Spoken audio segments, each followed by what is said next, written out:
para gravar.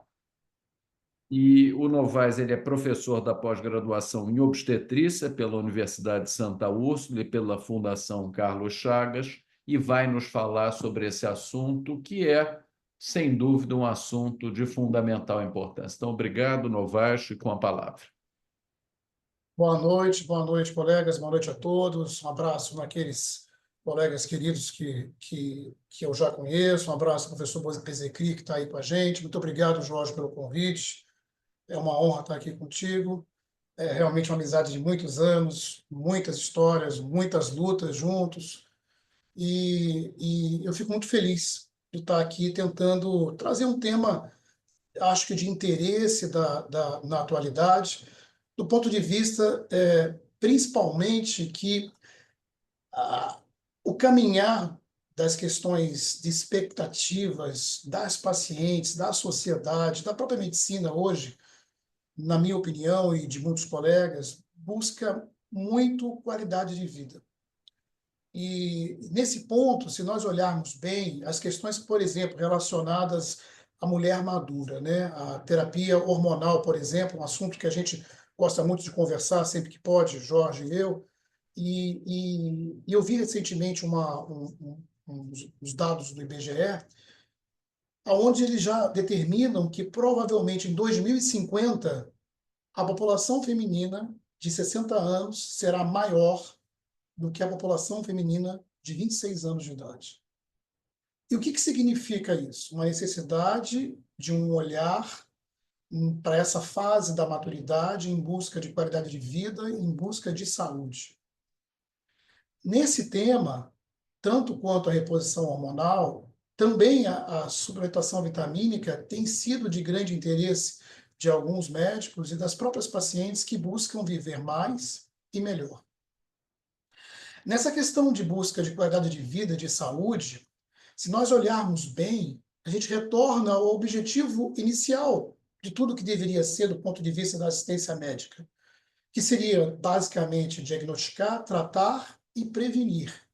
E ao prevenir e buscar qualidade de vida e de saúde, tratar menos, prevenir mais e gerar mais saúde do que a necessidade de tratar a doença. E esse ponto de resgate, que eu acho que faz parte do hábito de vida de muita gente, da própria ideologia de vida do professor Rezende, eu sei disso, a gente se esbarra com a necessidade, a gente esbarra com a necessidade de precisar entender melhor aquilo que a gente vai ofertar para as nossas pacientes do ponto de vista de qualidade de vida e de prevenção de doenças. Na obstetrícia, isso se aplica por completo do ponto de vista do entendimento de algumas questões relacionadas ao fato de que aquele ser humano, aquilo que a gente vai determinar de qualidade de vida para aquele ser humano que está sendo gerado, começa dentro da vida intrauterina. Começa quando a gente, na realidade, pensa em que aquilo que se oferece ou se deixa faltar para a gestante e que, consequentemente,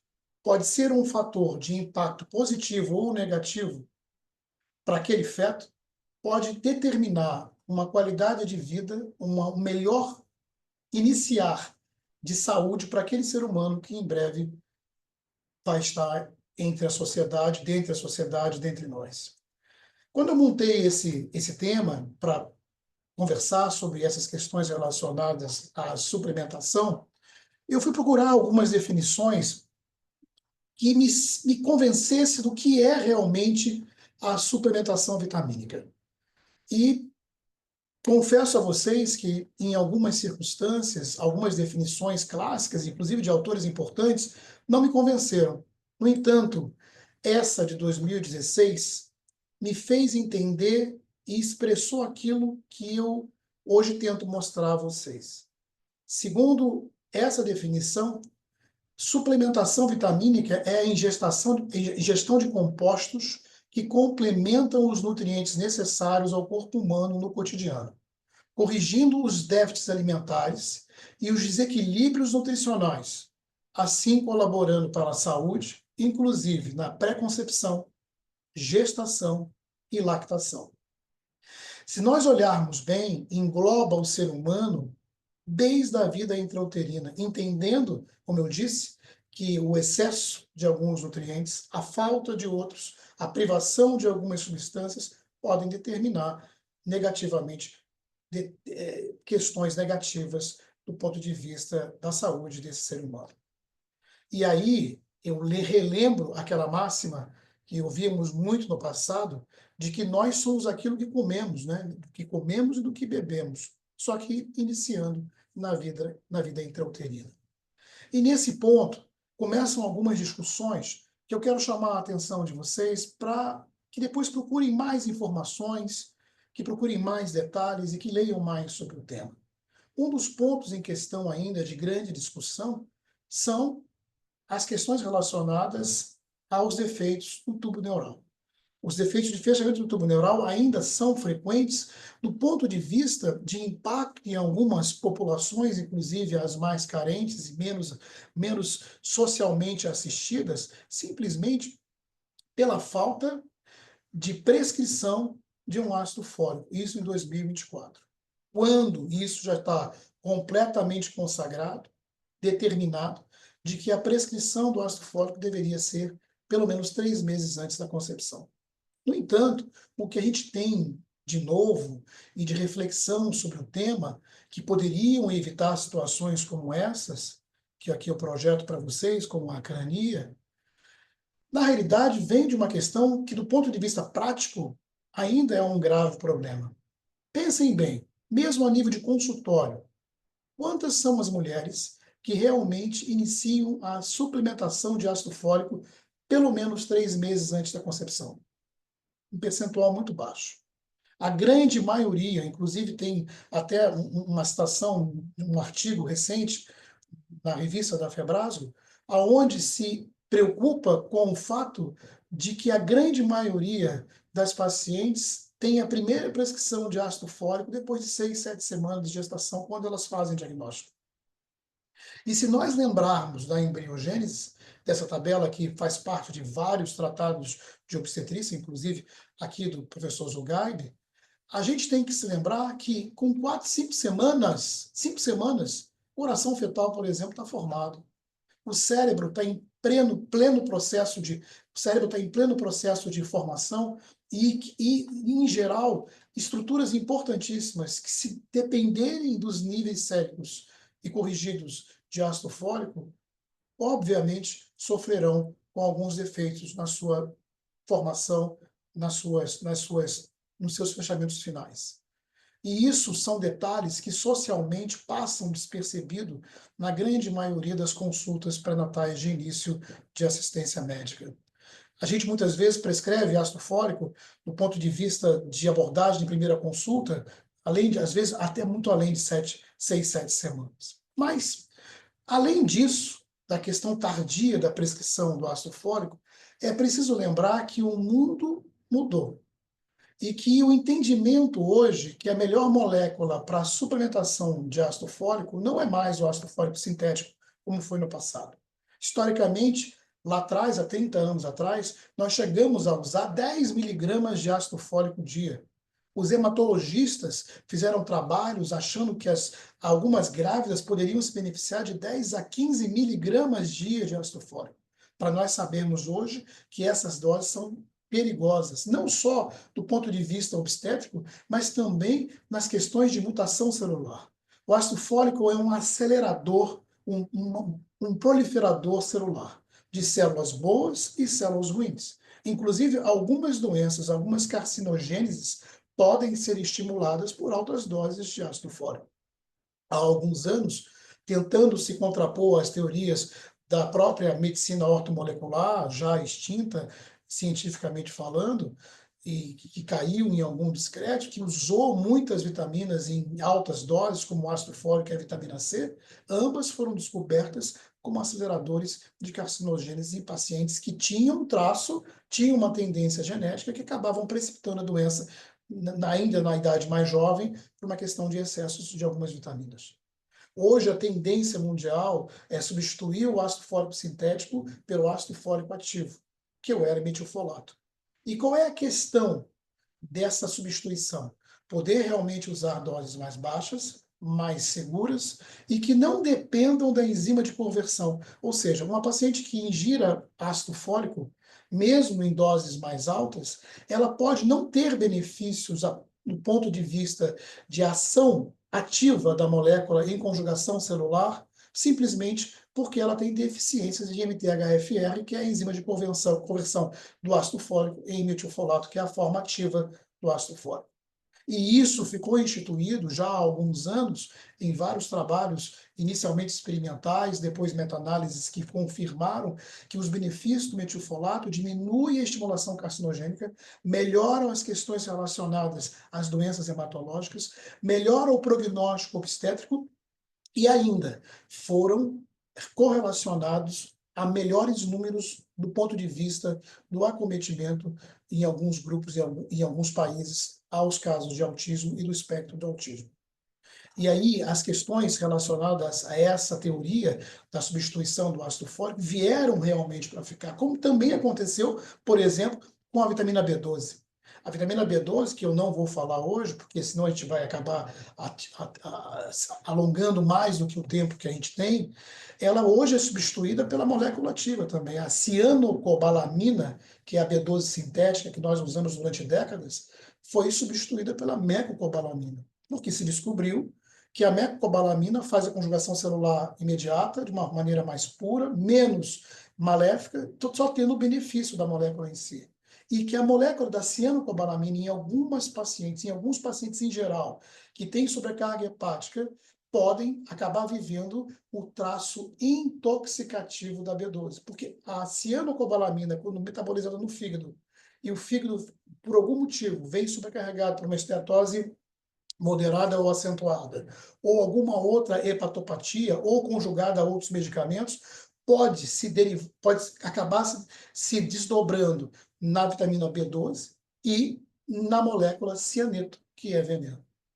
E nesse ponto, o ácido fólico ele não trouxe apenas um ganho, impedindo mais frequentemente, quando administrado na molécula ativa, na diminuição de defeitos de fechamento do túmulo neural, mas também teve um ganho importante na diminuição da anemia megaloblástica, e, como eu disse, em 44% na desordem do espectro do autismo e do autismo verdadeiro em 68% dos casos em algumas populações estudadas.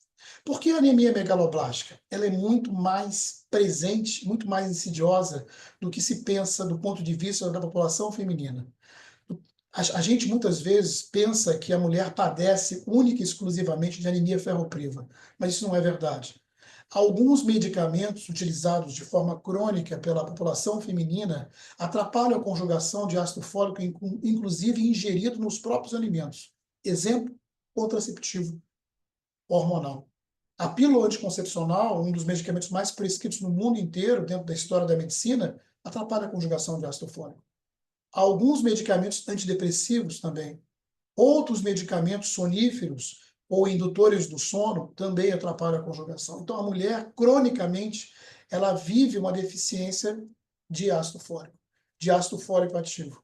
E, por isso, a necessidade de suplementar em doses corretas, em molécula correta, 3 meses antes da concepção. E qual é a dose correta hoje? Se nós, no passado, usávamos 5 miligramas de ácido fólico, hoje a gente usa de 400 a 800 microgramas como dose ideal de metilfolato. Inclusive, a recomendação de várias sociedades, FDA, EMA, que é a Agência Europeia de Medicamentos, a FDA e, inclusive, a Febrasco. Já há alguns anos, recomenda o ajuste de dose para, no mínimo, 400 microgramas de ácido fólico, preferencialmente com metilfolato, e não ultrapassando 800 microgramas. Ah, Novaes, mas e as pacientes de alto risco? As pacientes de alto risco são aquelas pacientes que já têm um quadro ou um caso frustrado com alguma criança com algum defeito no fechamento do túmulo neural, por exemplo, elas podem precisar de doses um pouco mais altas, que vão variar de 800 microgramas a 1,2 miligramas. E isso você pode fazer manuseando os comprimidos, que, em geral, têm doses, em média, em torno de 400 microgramas, E se for usar suplemento vitamínico, polivitamínico, que tenha mais nutrientes, nessa fase inicial, observando sempre o IDR daquela medicação, para que essa não seja ultrapassada dentro das doses de segurança. Então, por exemplo, se você precisa fazer o metilfolato, que em geral, nos suplementos vitamínicos que você encontra na dose de 400 a 600 microgramas, você precisa fazer 1 miligramas, é melhor você aumentar a dose do metilfolato usando o metilfolato isolado, mesmo que você tenha optado por usar um suplemento vitamínico. Por quê? Quando você dobra a dose diária de um suplemento, você pode dobrar a dose de vitaminas que podem ser teratogênicas. Por exemplo, a vitamina A, que já foi escândalo nos anos 70 para 80, aonde existiam suplementos vitamínicos com altas doses de vitamina A, e nós sabemos hoje que é teratogênico.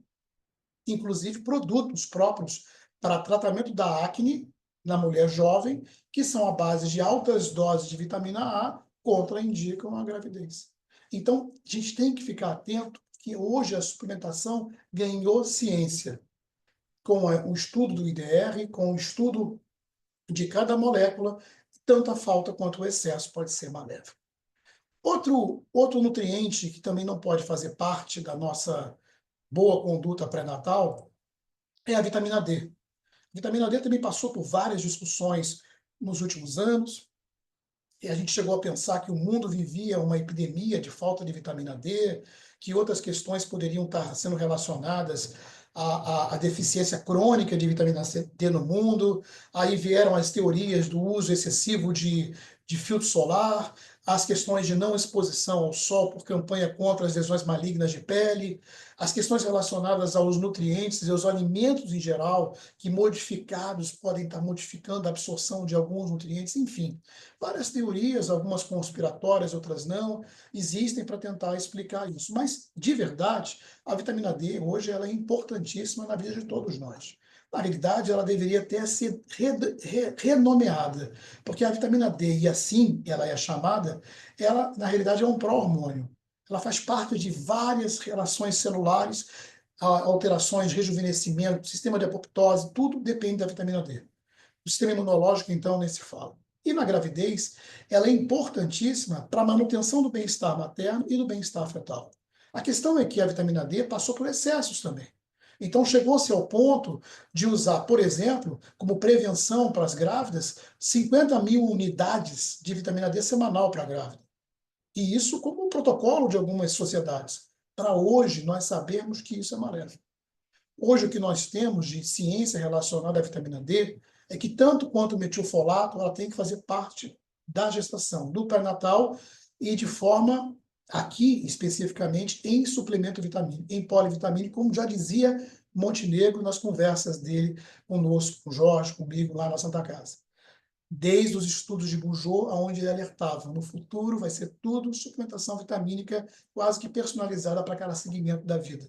E ele estava de certa forma, prevendo esse momento.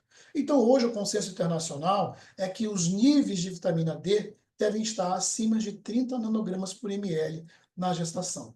Isso significa que eu tenho que dosar vitamina D para todo mundo? Não necessariamente, porque, na realidade, todos os compêndios dizem que eu tenho que suplementar a minha gestante com vitamina D numa dose padrão de 1.000 a 2.000.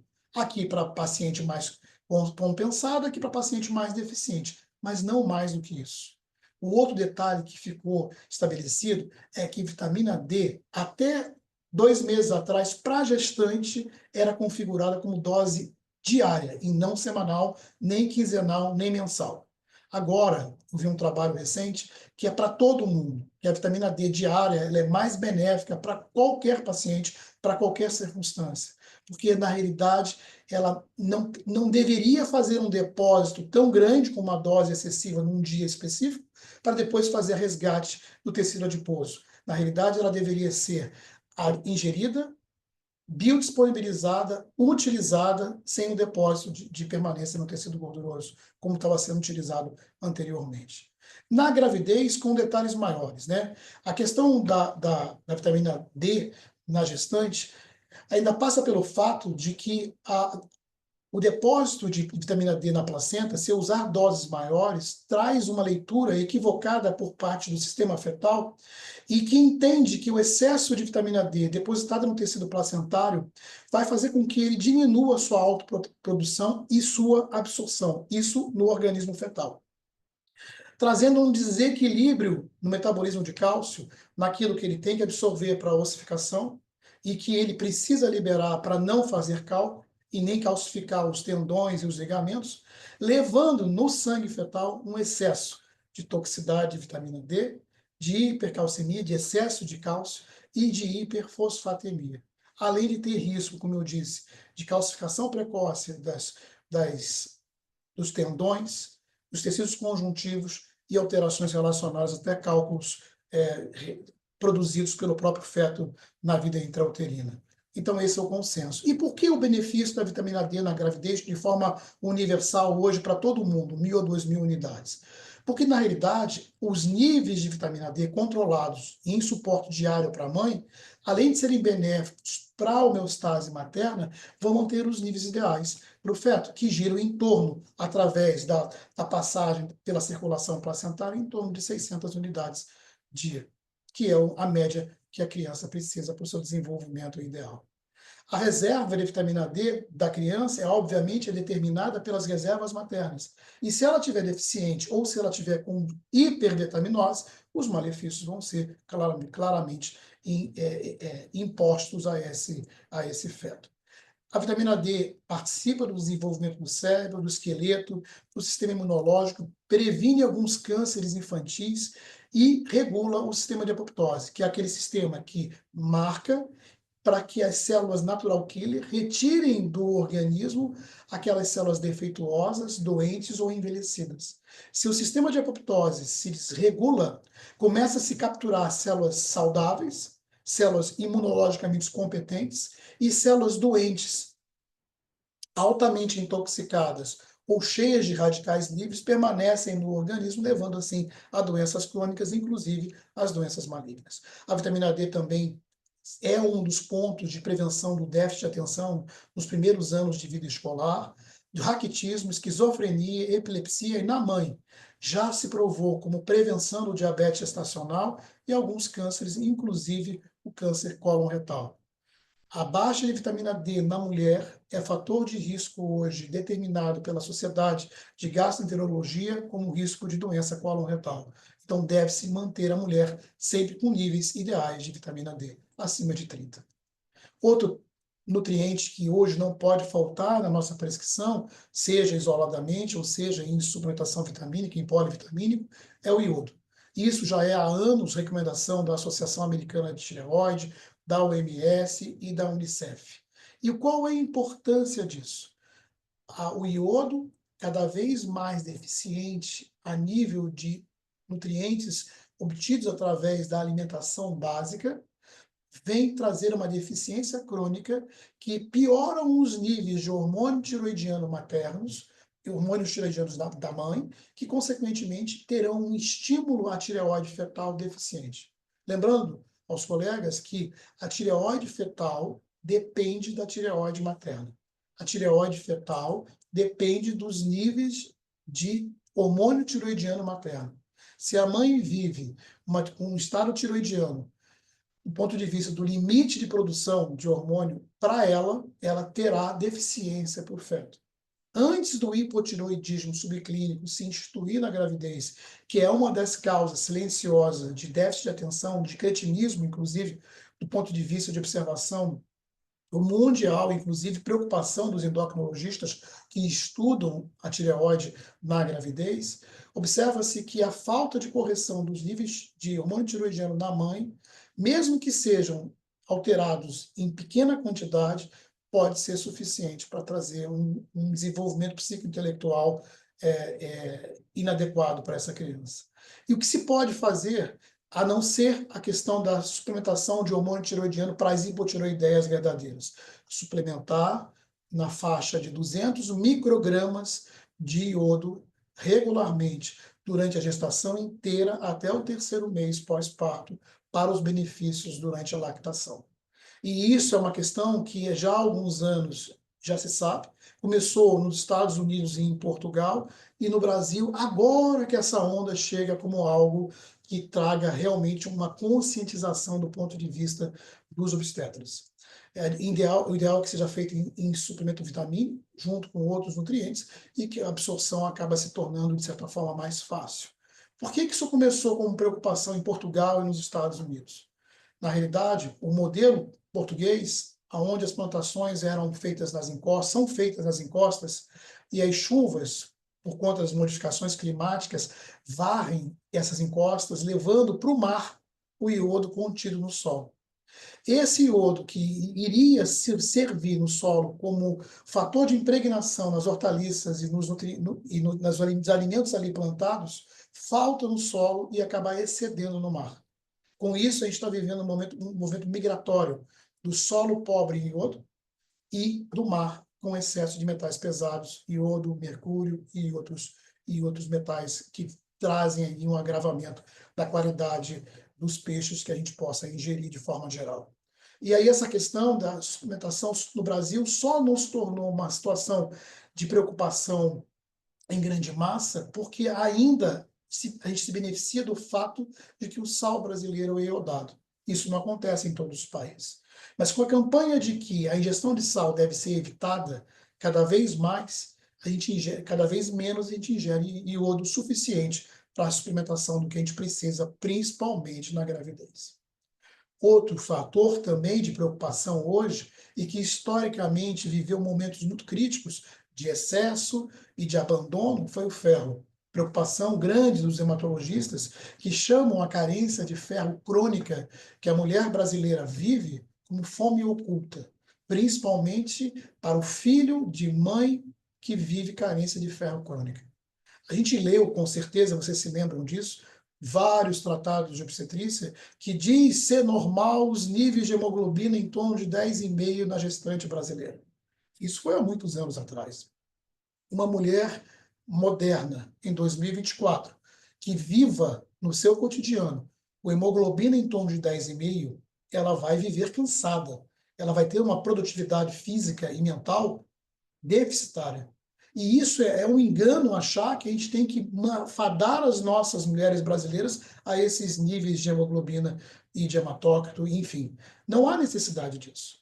Muito, talvez seja culpa das questões ainda culturais da mulher brasileira que acha que menstruar muito é algo purificador. Agora começa a corrente no Brasil de que usar contraceptivo e menstruar demais não tem nenhuma vantagem do ponto de vista de saúde. A questão é, cada vez menos a mulher deveria sangrar demais, porque sangrando demais, além de vivendo uma carência crônica de ferro, ela também vai estar exposta à possibilidade de outras doenças, como a própria explosão da endometriose nos últimos anos. Consenso hoje que as usuárias de contraceptivo hormonal deveriam menstruar pouco ou nada. Esse seria o grande benefício, porque assim você teria uma melhoria da performance física e intelectual. Então, a gente viveu no passado o excesso de sulfato ferroso. Eu vivi protocolos que prescreviam sulfato ferroso antes do café da manhã, do jantar, do almoço e do jantar para todas as gestantes, e isso só trazia distúrbios gastrointestinais, diarreia, constipação, refluxo, vômito, e não trouxe benefício. E aí o ferro foi meio que execrado, meio que retirado das prescrições pré-natais. Só que o que faltava entender é que a mulher não deveria ser fadada a níveis de hemoglobina tão baixos, muito menos na gravidez. Faltava entender que, na realidade, o excesso da prescrição do sulfato ferroso era maléfico, mas não pelo ferro, mas pela molécula.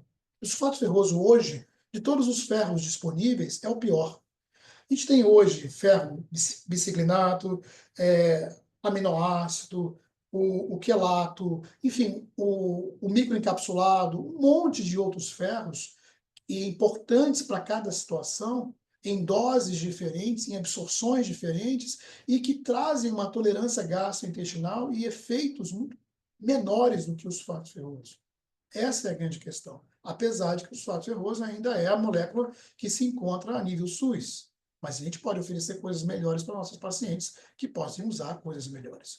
Hoje o consenso hoje um consenso geral, inclusive da Anvisa, desde 2005. Veja, não estou falando nada muito novo, as pessoas não se lembram disso. É suplementar todas as gestantes com no mínimo 27 miligramas de ferro elementar dia, da melhor molécula possível, uma média de 30 miligramas dia. Por quê? O consumo de ferro na mulher não grávida é mensal por conta da menstruação, mas durante a gestação, por conta da formação da volemia, da circulação materno-fetal, da expansão da volemia e das células vermelhas e da produção de células vermelhas por feto, o consumo de ferro cresce conforme a evolução da gravidez. E essa tabela, que faz parte, inclusive, do livro do professor Rezende, filho, lembra a gente as questões relacionadas ao consumo fisiológico de ferro para uma mulher que não tenha nenhuma intercorrência na gestação. Observem que uma mulher que vive uma gravidez fisiológica e tem um parto vaginal sem nenhuma intercorrência, terá que ter na sua dispensa, entre aspas, essas concentrações de ferro para poder passar por todas essas questões. As perdas excretórias, uma média de 180 a 300 miligramas de ferro extra. Perdas excretórias, o que é, Novaes? Evacuar. Evacuar perde ferro. Só para manter as evacuações. A demanda fetal, uma média de 300 miligramas numa gravidez fisiológica, numa mulher compensada. A demanda placentária, mais 75 miligramas. As perdas sanguíneas no pós-parto, imediato, 200 miligramas. Produção aumentada de hemácias para circulação fetal, 400 miligramas. Total, 1.275 miligramas de ferro extra. Sem suplementação, na dieta brasileira, não se consegue. Teria que ser uma dieta muito rica em ferro e carne animal, o qual não é a corrente atual. Seguindo em frente, acho que os detalhes que tangenciam metilfolato, iodo, ferro, vitamina D, também tangenciam os ácidos graxos. Talvez eles, hoje, surfem a onda dos maiores benefícios relacionados às questões anti-inflamatórias em várias clínicas na medicina, em várias especialidades, inclusive na gestação, na obstetrícia. Quem são os ácidos graxos? Então, primeiro explicando para vocês, fala-se muito de ácidos graxos, ômega 3, ômega 6, DHA, EPA, então vamos tentar explicar isso de uma maneira muito simples. Os ácidos graxos essenciais são aqueles óleos que o corpo humano, o organismo humano não consegue metabolizar, ou seja, não consegue produzir. Ele precisa ingerir de outras fontes, geralmente alimentares. Se ele não ingere, ele não tem. Ele precisa converter do alimento esses óleos essenciais. E eles são necessários para impedir o processo inflamatório no contexto amplo. O ser humano está se tornando um ser inflamado. Inflamado pela baixa qualidade alimentar, pelo estresse, pela obesidade, pela vida cotidiana em cidades grandes e violentas, pela mutação de vários alimentos, enfim, por todas as questões que vocês possam imaginar. E a inflamação crônica do ser humano tem trazido doenças crônicas, diabetes, hipertensão, doenças autoimunes, cânceres que só aumentam. Essa é a grande questão. Se nós procurarmos povos que tenham alimentações mais saudáveis, que tenham atividade física regular, que vivam uma vida menos estressante, padecem menos de obesidade, menos de inflamação, vivem mais. Basta vocês observarem e lembrarem os povos que se beneficiam da dieta mediterrânea verdadeira. A longevidade é bem maior, as doenças crônicas são muito menos frequentes. E esses ácidos graxos, eles agem, então, como antioxidantes prevenindo doenças, inclusive na gravidez. Qual é o problema, o panorama mundial? Está aqui no mapa. Em vermelhinho, os países campeões de excesso, ou seja, de exagero na falta de ingestão desses ácidos graxos. O Brasil importou mais uma vez algumas coisas dos Estados Unidos que não ajudaram muito dentro da população brasileira. Por quê? Quando no passado se combatia a questão do fato de que o Brasil tinha uma alimentação à base de arroz com feijão, a gente se envergonhou disso e foi atrás dos processados e ultraprocessados. Quem dera que o brasileiro se mantivesse com base alimentar no arroz com feijão e ovo, que hoje sabe-se que nutricionalmente é uma mistura satisfatória, básica e muito razoável. A questão é que os empanados, processados, ultraprocessados, tudo aquilo que é muito palatável é muito ruim do ponto de vista inflamatório. E o Brasil hoje está se aproximando dos Estados Unidos nessas questões de doenças crônicas, inclusive cardiovasculares. Bom, qual é a questão das moléculas em geral? O ômega se divide, então, em ômega 3 e ômega 6. O ômega 6, ele não é muito bom, falando de uma maneira bem coloquial, para a saúde. Ele tem que entrar nessa história uma mínima concentração, porque quem importa mesmo nos benefícios de saúde são os derivados do ômega 3. E o ômega 3 em si se divide em duas moléculas primordiais, o DHA e o EPA. Para que serve o DHA? DHA ajuda nas sinapses, ajuda na cognição, ajuda impedindo doenças neurológicas, demências, melhorando o raciocínio, fazendo o cérebro funcionar, enfim, são essas questões no ser humano adulto e também no feto intraútero. Então, ajuda na formação do sistema nervoso central. E quem é o EPA, que é o outro braço do ômega 3? É uma molécula anti-inflamatória. Essa molécula anti-inflamatória previne a deposição de radicais livres, de doenças inflamatórias crônicas, inclusive com ação na proteção cardiovascular e, inclusive, na obstetrícia, na proteção da função placentária, porque a placenta em si, do ponto de vista vascular, hoje se assemelha às doenças coronarianas, se assemelha às coronárias. Tanto que todos os estudos hoje comprovam que as mulheres que têm toxemia gravídea, que têm pré-eclâmpsia grave, são factíveis de terem maior risco de morte por doença coronariana na menopausa. E esse link cada vez se faz com maior preocupação. Qual é a grande questão relacionada a esses óleos essenciais e tudo que eu falei para vocês até agora? Primeiro, se o solo está sendo varrido, os metais pesados estão indo para o mar, da onde vêm as melhores fontes de ômega 3, de DHA e de EPA? Do óleo de peixe. De óleo de peixe de águas profundas. Atum, salmão, etc. Se esse óleo não for ultraprocessado, se ele não for produzido, ou seja, filtrado, e não for chancelado por uma indústria, por alguém que se responsabilize que a qualidade daquele óleo é seguro para a saúde, ele acaba fazendo mal. Por isso que a gente não pode utilizar esses óleos de proveniência duvidosa, manipulados, sem que se tenha uma chancela. E hoje, inclusive, existe um selo de certificação internacional da qualidade desses óleos. Era isso que faltava. Nesse meio tempo, tentou-se procurar outras fontes de DHA e de EPA. E uma delas foram as algas, pensando que o óleo extraído das algas poderia ser mais purificado e não ter a impregnação dos metais pesados que o óleo peixe poderia ter. E aí a tentativa de busca dos óleos nas algas também foi frustrada. Primeiro porque tudo que o peixe tem, a alga também tem. Ambos dividem o mesmo espaço. Inclusive, muitas algas servem como fonte de alimentação de alguns peixes. E acabou-se não se sustentando essa teoria. Mas o pior de tudo foi bioquimicamente comprovado quando se descobriu que os ômegas derivados de fontes que não fossem peixes de águas profundas ou mesmo peixes de cativeiro em ambiente controlado, que precisa ser controlado para produzir um bom óleo, um bom ômega, essas algas não têm EPA suficiente para fazer a conjugação. Tem DHA, mas não tem EPA.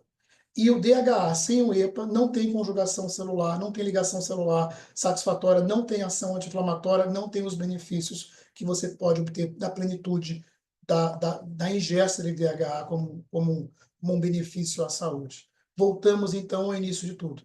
E aí, hoje, o entendimento de que ou são peixes de água profunda, com uma origem controlada e uma purificação em indústrias sérias, ou são os peixes em cativeiro, em ambiente controlado para a produção de óleos essenciais de qualidade, também controlados por certificações internacionais. Os benefícios desses óleos essenciais, do ômega 3, do DHA e do EPA, são tão grandes que as aplicações hoje, segundo alguns estudos, são enormes, inclusive, por exemplo, na pré-eclâmpsia, que hoje configurada não só como uma doença em 2 estágios, mas o terceiro estágio, que é o estágio inflamatório, consegue, em alguns estudos recentes, mostrar que são superiores, em algumas observações, ao próprio cálcio, quando comparados com substâncias coadjuvantes ao AS na prevenção da toxemia grave.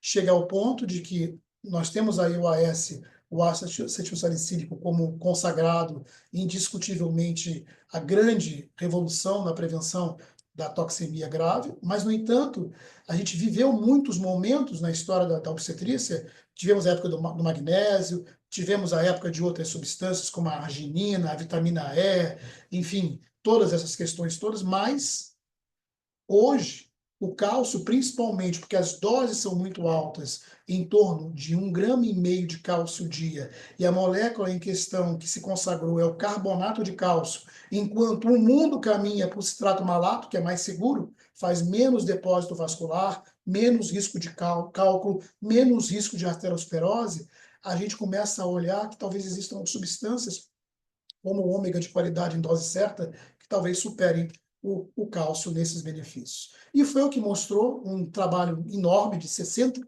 que observou 65, mais de 65 mil gestantes, aonde mulheres foram contrapostas dentro do grupo que utilizou DHA e EPA em doses ideais, acima de 500 miligramas dia, de DHA com no mínimo 100 de EPA, e elas desenvolveram muito menos pré-eclâmpsia e pré-eclâmpsia grave do que aquelas que não foram suplementadas com ômega 3.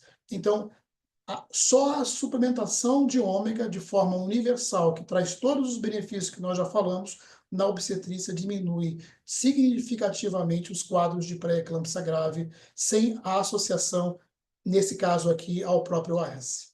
A prematuridade, problema de saúde pública no mundo inteiro, pois ainda são quase 15 milhões de nascimentos prematuros no mundo, e que na realidade não parece que vão diminuir. Também o DHA e o EPA, principalmente nas moléculas mais evoluídas, se mostrou bastante sustentável do ponto de vista científico na diminuição dos partos prematuros antes de 34 semanas. Vejam, aqui foram estudos que foram feitos tentando promover saúde, suplementando substâncias que faltavam comprovação científica e observando os desfechos favoráveis que essa suplementação trouxe, sem administrar nenhum outro medicamento a fim de tratar a doença, nem o próprio AS, no sentido de ter algum benefício. E aqui foram benefícios claros, diminuição de 11% nos partos com menos de 37 semanas, 42% nessa população com partos com menos de 34 semanas, diminuição de 10% de crianças com pesos abaixo de 2,5 kg. Isso suplementando DHA e EPA nas doses mínimas de 500, no máximo de 1.000 miligramas dia. E nessas novas moléculas, para vocês terem uma ideia, algumas coisas novas já vêm surgindo, e essas moléculas ultrapurificadas e extremamente evoluídas do ponto de vista da farmacologia clínica moderna conseguem trazer do óleo essencial bruto substâncias que podem ser consideradas como mediadores de resolução inflamatória. E essa teoria hoje serve, inclusive, se vocês tiverem curiosidade de procurar no Google, vão encontrar um monte de trabalhos dos SPMs derivados do ômega na geriatria, na neurologia, na oncologia, na cirurgia plástica, porque são benefícios que se aplicam a todas as especialidades médicas. Por exemplo, na geriatria, melhoria da cognição no idoso. Na neurologia, diminuição das demências. Na oncologia, recuperação das cirurgias de grande porte. Na cirurgia plástica, melhoria da cicatrização e do aspecto estético. Tudo isso baseado na suplementação evoluída de ômega 3, de DHA e de EPA ultra purificado, capazes de produzir esses mediadores de resolução da inflamação crônica, tratando, melhorando, organizando a apoptose, fazendo com que as células marcadas defeituosas sejam realmente retiradas, aquelas com radicais livres e estressadas do ponto de vista oxidativo, e as células novas sejam estimuladas a sua proliferação e na sua formação de novas células, células jovens sem intoxicação, sem impregnação de radicais livres. Essas substâncias, esses óleos seriam capazes de produzir substâncias que na bioquímica são conhecidas como lipoxinas, resolvinas, protectinas, maresinas, todas derivadas do DHA e do EPA. Isso já vem desde 2016, começou na Europa e hoje chega na América do Sul de forma mais forte. Mas tem trabalhos com doses grandes que vocês surpreendem se procurar na internet dos benefícios pró-saúde. Esses mediadores, então, eles têm ação anti-inflamatória, produzindo menos radicais livres, fazendo prevenção na obstetrícia, tendo uma ação ainda melhor sobre a pré-eclâmpsia, diabetes gestacional, impedindo o envelhecimento placentário, diminuindo os riscos de sofrimento fetal crônico e, consequentemente, também já das experiências de outras especialidades, prevenindo doenças degenerativas, cardiovasculares, ajudando a recuperação cicatricial pós-parto e pós-cesariana e prevenindo alterações neurológicas, inclusive a síndrome de depressão pós-parto, que acontece muito, que é a baby blues, e isso só com a administração de ômega pode reduzir em 80% os casos de depressão pós-parto. Como é que isso funciona a nível gráfico? Todo o estado de injúria inflamatório faz uma onda inflamatória com um pico de exacerbação de um monte de substâncias inflamatórias, citocinas, prostaglandinas e outras substâncias maléficas às células, levando ao estresse oxidativo, que se não for combatido, vai se estabelecer num platô e vai ficar. Essa é a teoria gráfica de uma inflamação crônica.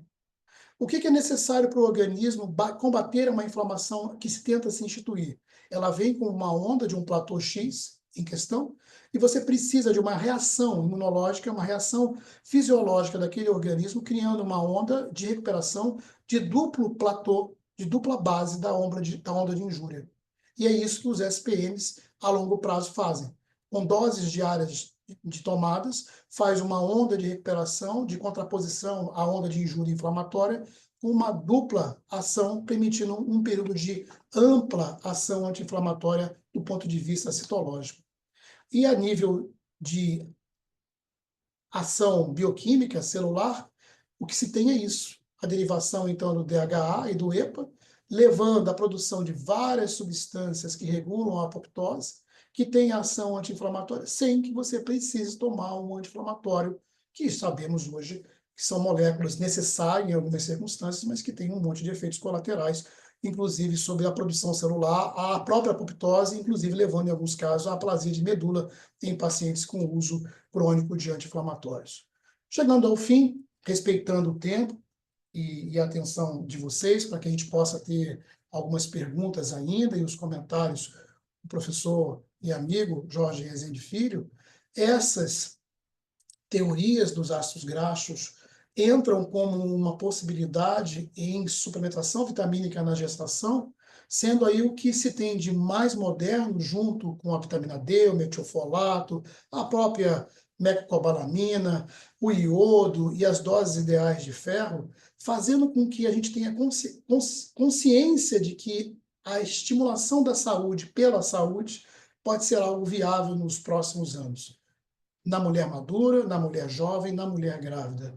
E aí uma melhor qualidade de vida do ponto de vista de atividade física, alimentação, diminuição do estresse e suplementação daquilo que falta no cotidiano das nossas vidas, eu não posso nem incluir só as grávidas, a gente pode ter uma ação realmente importante, não medicamentosa, verdadeira sobre a pré-eclâmpsia, sobre o parto pré-termo, sobre as inflamações em geral, sobre o desenvolvimento neurológicos, na prevenção do diabetes gestacional, melhorando os níveis glicídicos e lipídicos, melhorando a função placentária, diminuindo o sofrimento fetal crônico e também, que também importa, melhorando as questões cicatriciais, sejam nos partos cirúrgicos, sejam inclusive nos partos por via vaginal, porque alguns estudos mostraram recentemente que até os índices de acometimento de endometrite por ascensão bacteriana e manipulação durante o parto em algumas pacientes foram menores naquelas que foram suplementadas com ômega em dose e molécula de qualidade. Bom, é isso que eu queria mostrar para vocês, para estimular aí uma maior leitura depois sobre o tema, e espero ter agradado. Vocês tenham gostado. Muito bom, Novaes. Interrompe aí o teu compartilhamento, fica melhor. Sim.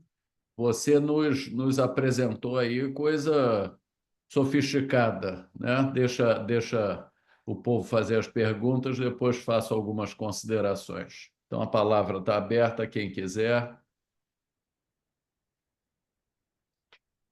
Você,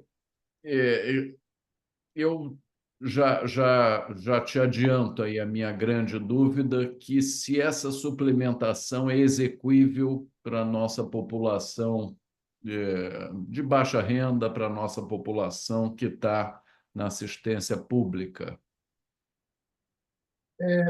Verdadeiramente, Jorge, do ponto de vista de análise de custo disso, eu acho que ainda não. No entanto, eu te respondi de uma forma cética, né? Um suplemento hoje vitamínico que seja hoje ideal tem um custo mensal hoje aí para cumprir todos isso que eu falei aqui hoje, um custo mensal aí em torno de 120, R$ 130 mês. Então, para a população que ganha salário mínimo é difícil. Mas eu me surpreendo em algumas circunstâncias quando eu fiz esses julgamentos e vi pacientes me pedindo, inclusive lá na maternidade escola. Eu estou tomando os fatos ferrosos, o senhor não tem nada melhor para me passar? A verdade é que entre o que o SUS disponibiliza e o de ponta, que é o que você poderia oferecer para sua paciente de consultório, talvez tenham formulações na faixa de R$ 70 e R$ 80, que não tem tudo isso que eu falei, mas que tem uma grande parte e que talvez seja uma coisa plausível para essa população.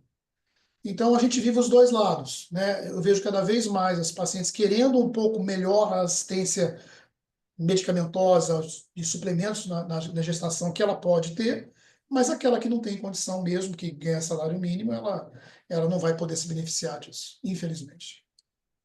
E você agora já deixou entrever que existem níveis, né? Quer dizer, um suplemento que custa 70, o outro que custa 120. Em que eles diferem? O que o de 70 tem a menos do de 120?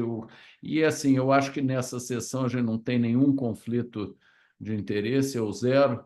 E eu queria sempre te pergunto, qual é o remédio tal? E você é o homem que mais entende aí das Hum. novidades. Quer dizer, qual é o suplemento hoje no mercado que você, eh, esquecendo uma limitação financeira, quer dizer, se não há limitação financeira, qual é o suplemento que te parece mais adequado hoje? Eu me Ou, preocupei um pouco quando ah, você falou sobre iodo, porque alguns anos atrás, quando começou esse modismo de iodo, e eu ainda fazia muita medicina fetal, uma vez atendi, mais de uma vez, fetos com bócio enorme por conta de uma suplementação exagerada de iodo gerado de ouro. pela grávida. E mais bócio para valer mesmo, um tumor cervical e decorrente daquilo. Isso E aconteceu. naquela ocasião não havia nenhum respaldo. Você hoje subsidiou aí a tua fala com vários trabalhos respaldando. Assim, a OMS ela não recomenda tanta coisa. Então, eu queria que você desse um apanhado, assim, uma síntese. Hoje, o que que nós temos no mercado razoável, o que que nós temos formidável, o que que seria o mínimo mesmo para as nossas pacientes sem recurso, pelas quais a gente deva ter o maior empenho para ter essa medicação disponível aí nas redes. Bom, essa questão do iodo, Jorge, aconteceu. Era um produto que preconizava, eram teorias, inclusive, eu não posso nem culpar o produto, né? Na realidade, eram teorias que vieram justamente de trabalhos de Portugal, dos Estados Unidos, onde a carência de iodo era plena, e para o Brasil acabou sendo demais. Eram ideias de suplementar de 300 a 500 miligramas de iodo dia. Para você ter uma ideia, hoje a dose máxima, hoje a nível mundial, são 200 microgramas. Então mudou muita coisa de lá para cá. A gente viveu também o escândalo da vitamina A no passado, você deve lembrar disso, né? Que a Uhum. gente tinha uma formulação que, que, que tinha excesso de vitamina A e que foi um escândalo, né? Depois teve uma outra que tinha um excesso de flúor, e aí se descobriu que o flúor era teratogênico. Enfim, a gente passou por muitas questões. Aí, o que aconteceu é que começaram a olhar para os suplementos com algum nível de necessidade científica.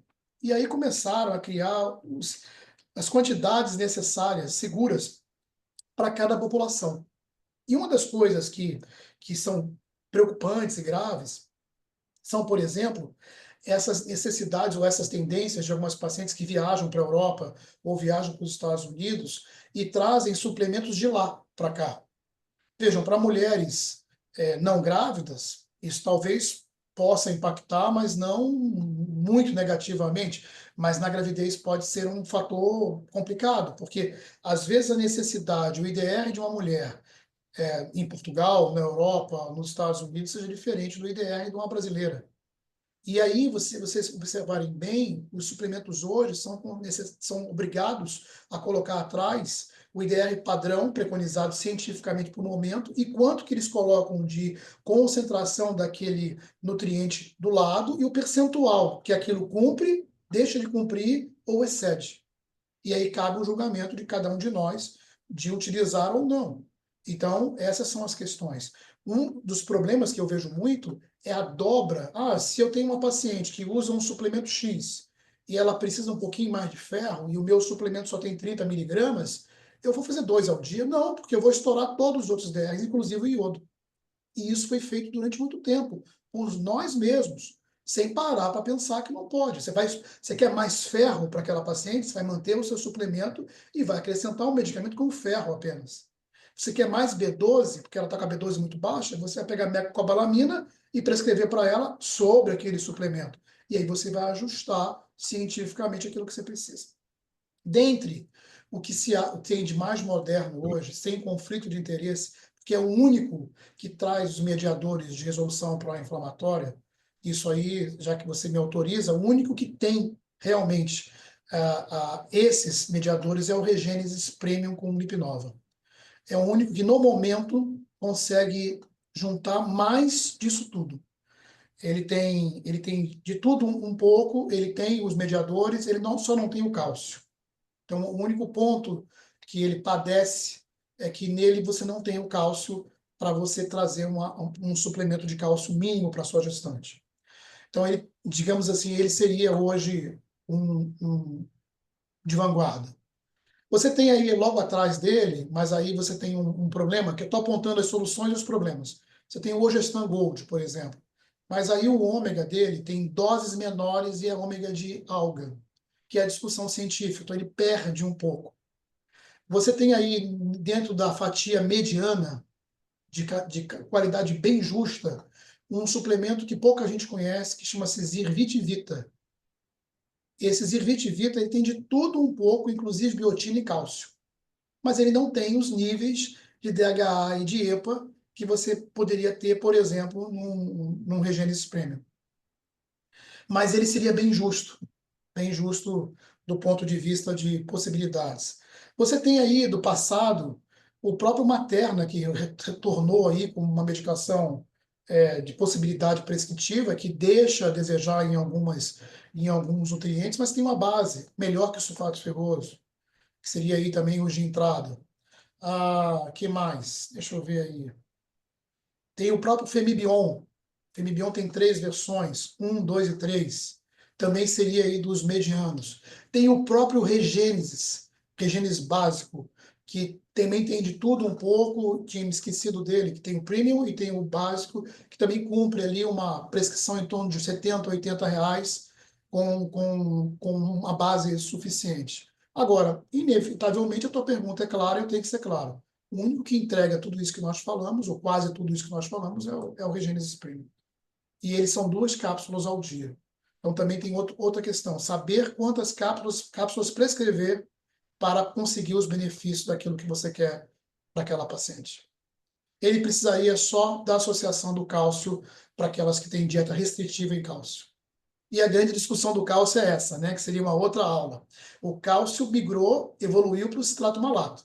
Tem menos depósito vascular, menos risco de aterosclerose, menos risco de cálculo renal, por exemplo. No entanto, todos os trabalhos na obstetrícia são feitos em cima de carbonato de cálcio, que é o antigo caltrate, que é o cálcio mais rude, né, mais rudimentar que tem, e que tem os efeitos colaterais mais altos. Por isso que o ômega está passando na frente do cálcio com uma própria prevenção, um coadjuvante ao AS. como os benefícios anti-inflamatórios. Mas a mulher com restrição alimentar, você tem sempre que lembrar de prescrever cálcio. Muito bem. Alguém da plateia quer fazer comentário? Pergunta, Sônia levantou a mão. Alberto Sim, também. sim, Sônia. professor. Boa noite, professor Jorge. Boa noite, doutor Carlos Eduardo Novaes. Muito Boa obrigado pelo noite, Sônia. tema, que eu muito aprecio. Gosto Obrigado. muito do tema de suplementação. No entanto, eu tenho algumas dúvidas em relação ao ácido fólico, que eu Pois não. estava vendo no Google, que atualmente está preconizado em toda a gestação. Não sei se confere ou não, e se a dose mantém-se a mesma, que é preconizada. E outra que eu gostaria de saber, da vitamina B12, a vitamina D3, que é um hormônio, né? A dúvida consiste no seguinte: se realmente ela tem que ser acompanhada com a vitamina K2, por causa da absorção. Não sei Bom, se confere a verdade ou vamos lá. não. Sim. Tenho só mais uma questão, por Pois favor, não. desculpa. Vamos lá. E qual é a melhor vitamina B12, no caso em cápsula ou spray? Ok. É Bom, tudo. Muito vamos lá. obrigada, prof. Vamos lá. Em relação por de trás para frente, a B12 hoje migrou para mecocobalamina, que é a forma ativa da cianocobalamina, que é a forma sintética da B12. Ela não tem os impactos hepáticos, ela não tem toxicidade, ela não tem riscos do ponto de vista de acabar se desdobrando em moléculas hepatotóxicas. A mecocobalamina, no Brasil, ela só existe em apresentação sublingual. Então, são comprimidos sublinguais e que os resultados clínicos, eles se assemelham às injeções de B12 antigas que nós tínhamos. Então, existe algumas formulações manipuladas em spray, mas eu não sei se tem controle de qualidade suficiente para ganhar prestígio a esse porte. O que nós temos hoje controlado pela Anvisa são os sublinguais. E aí, a mecobalamina hoje sublingual tem várias marcas no Brasil, ela se distingue das outras formulações. A vitamina D e a vitamina K, na realidade, essa questão da vitamina K, ela não é só em relação à vitamina D, é uma tríade. É vitamina D, cálcio e K. O que se pensa, na realidade, deveria ser um quarteto, que daria até um outro momento de conversa. O cálcio e a vitamina D dependeriam, na sua metabolização da saúde óssea, de uma maior fixação dos níveis melhores de vitamina K e de magnésio. Então, quando você vai suplementar uma mulher na menopausa que padece de osteoporose e osteopenia, além da medicação própria ou da terapia hormonal, e você prescreve hoje um cálcio de ponta, esse cálcio possivelmente vai ser citrato malato. E o citrato malato, ele é melhor absorvido e melhor conjugado se associado à vitamina D, a K e ao magnésio. É isso que nós sabemos. Na gravidez, a vitamina K não se sustentou como molécula segura em doses terapêuticas. Os suplementos que têm K têm mínima concentração. Sabe por quê? A vitamina K, ela é associada ao aumento dos fatores de coagulação que já estão estimulados na gravidez. Tanto que, quando você prescrever um cálcio na gravidez, é melhor prescrever um cálcio que não contenha vitamina K. Porque senão, se essa paciente tiver um risco de coagulopatia, que já estão exacerbados na gravidez por si só, a grávida só não trombosa muitas vezes por conta do filtro placentário que a protege, e essa é a questão, a placenta captura vários trombos que se formam durante a gravidez, então não se constitui segurança o cálcio ou vitamina D com vitamina K na gravidez. Bom, e a dose de vitamina de ácido fólico ou de metilfolato hoje preconizada no mundo inteiro é um leque entre 400 e 800. A tendência mundial é que ela fique em torno hoje de 614 microgramas.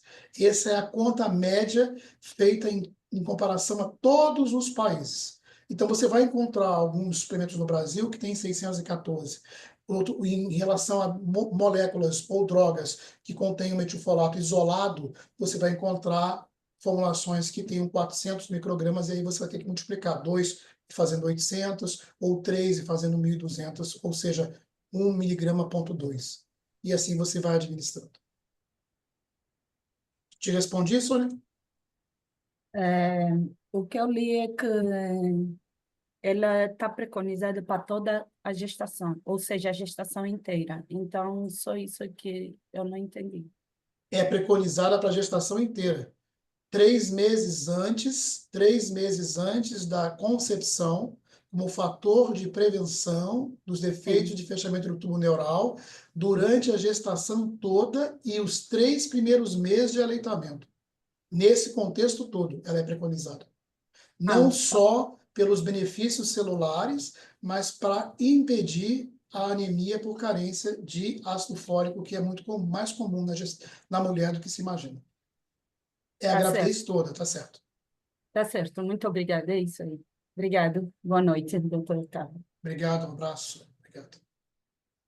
Alberto, Boa noite. Mais uma vez agradecendo a oportunidade, parabenizando o professor Rezende Filho, meu chefe aí pela iniciativa dessas aulas, já se tornou uma rotina nossa, e ao meu amigo Dr. Carlos Eduardo Novaes.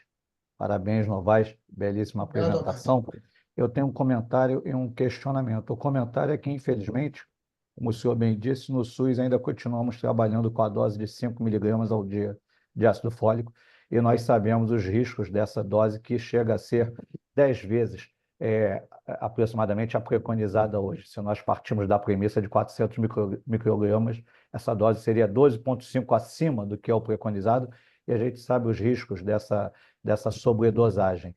Eu queria uma fala sua a respeito, que hoje está muito em voga, da B8, da colina, como reposição desse produto ao longo do pré-natal. Alguns produtos Perfeito. têm a sua base, até já que a gente aqui, como disse o professor Rezende, não temos conflito de interesse. Temos um produto, por exemplo, citado pelo senhor, que ele bate muito nessa questão de que ele tem colina, de que ele repõe colina, então, por isso, ele seria superior aos demais disponíveis. Qual a sua opinião a Perfeito. respeito da colina? Alberto, obrigado pela tua presença, obrigado pelo prestígio, um grande abraço a você, muito obrigado. Muito oportuna a sua colocação, e já que o Jorge deu a possibilidade de a gente falar abertamente entre médicos, sem realmente nenhum conflito de interesse, e aí, inclusive, eu quero deixar muito claro que eu falei os nomes que eu me lembrei, mas vocês podem colocar qualquer nome aqui que a gente pode discutir, eu simplesmente me lembrei desses nesse momento. Existe sim, cada um puxa para um lado, a colina está na moda, como também está na moda a suplementação associada aos probióticos, você deve ter visto também, que aí são vertentes, né? Cada um quer fazer uma formulação perfeita, cada um puxa para um lado, e aí perde ali num canto e ganha no outro, né? Antecipando aí, já que eu falei, esses que têm probiótico, eles se propõem a não ter essa ação anti-inflamatória, antioxidante que eu falei, e se propõe a combater a atopia do recém-nascido. Então, aquelas crianças que têm muita propensão, filhos de mães extremamente alérgicas, com intolerâncias alimentares, a teoria, pelo menos são apenas teorias, não se comprovaram, é que essas mulheres se beneficiariam dessas cepas que têm uma ação anti-atópica nessas pacientes, nessas crianças, se as mães utilizarem durante a gestação. A colina, né, como a biotina, são duas substâncias que também estão na moda. A biotina, ela vem da questão de estimulação de fâneros, de melhoria da estética da paciente grávida, melhoria do cabelo, da pele, da unha.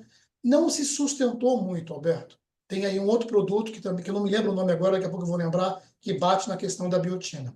E a colina vem baseada no fato de que ela talvez também colaborasse para as questões cognitivas do recém-nascido.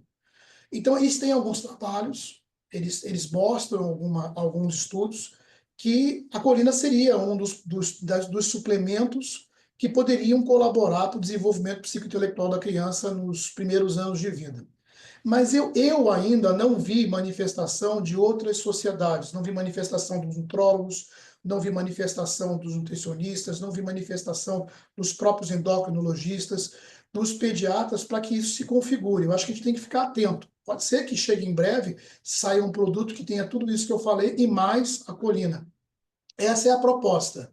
Mas eu não sei até que ponto isso se sustenta do ponto de vista de cognição, como se sustentou a vitamina D, como se sustentou, com dose corrigida, muito bem lembrado pelo Jorge, o iodo, como se sustentou ou se sustenta o ômega, que já passou por várias crises, né? De se usar muito, de se usar pouco e agora se usar com alguma ciência. Mas eu acho que está ali, tem fumaça, deve ter fogo, deve ter alguma coisa que em breve a gente vai ver.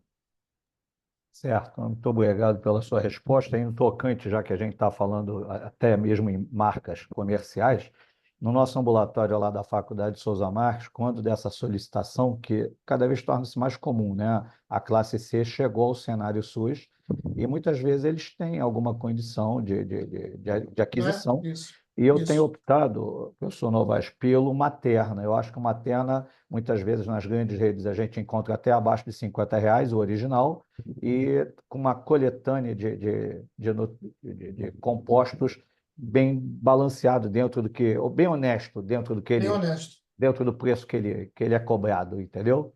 Isso aí. Muito Acho obrigado, hein? bem colocado, é isso mesmo. Acho Boa que noite. dá para poder atendê-las e prescrever alguma coisa que mantenha ali o mínimo necessário. É porque o Materna voltou, né? O Materna está Voltou voltando. com tudo agora, associado à Nestlé, né? Sim, sim, sim. Obrigado, hein? Boa noite. Obrigado, Alberto. Eu engasguei aqui. Alguém quer fazer mais uma pergunta? Professor Bezecri, que nos honra aqui com a sua presença. Primeiro, parabéns ao Novaes. Realmente foi uma aula, vamos dizer, completa, completa, perfeita, e realmente está de parabéns.